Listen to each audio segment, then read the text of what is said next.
પોરબંદર સહિત રાજ્યભરમાં મત્સ્ય ઉદ્યોગ અનેક લોકોને રોજગારી આપે છે. હાલ તો માછીમારીનું વેકેશન ચાલી રહ્યું છે, ત્યારે માછીમારો દ્વારા પોતાની આજીવિકા સમાન બોટનું સમારકામ કરી રહ્યા છે.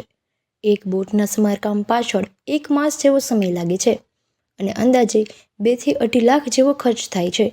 ગુજરાત 1400 કિમી લાંબો દરિયા કિનારો ધરાવે છે અને મત્સ્ય ઉદ્યોગ અનેક લોકોને રોજગારી આપે છે.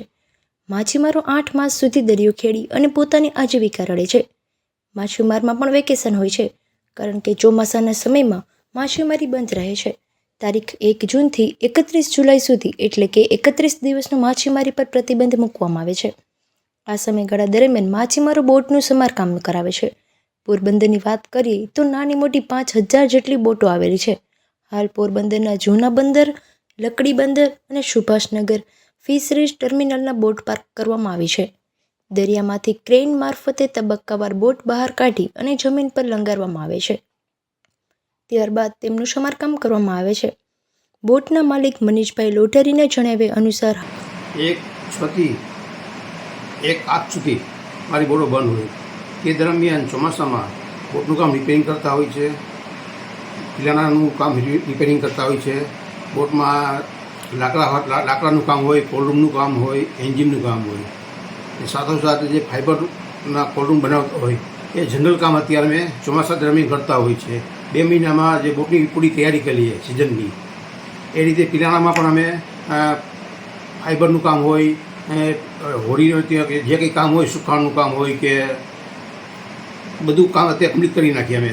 સિઝન જેવી તૈયારી થાય એટલે અમે અમારી ફિશિંગ બોટો રવાના કરી શકીએ. કેટલી બોટો?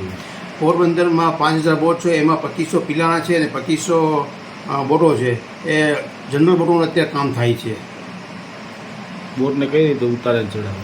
અમારે અત્યારે બોટમાં એવી સિસ્ટમ છે કે બોટ જ્યારે રિપેરિંગ કરવું હોય તો ઉપર ટ્રેન્ડી ચડાવતા હોય છે અને પાણીમાં નાખવા અમે ટ્રેન્ડનો ઉપયોગ કરતા હોય છે. જ્યારે પિલાણા માટે અમે હાઇડ્રોનો ઉપયોગ કરતા હોઈએ છીએ.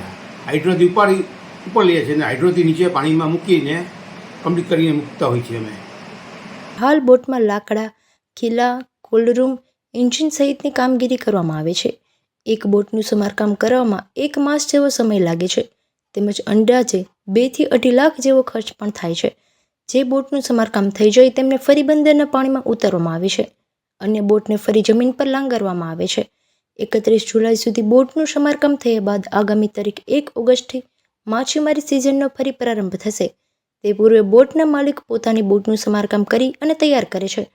આખું વર્ષ જે રોજગારી આપે છે તે બોટને ચોમાસાના સમયમાં સમારકામ કરવામાં આવે છે.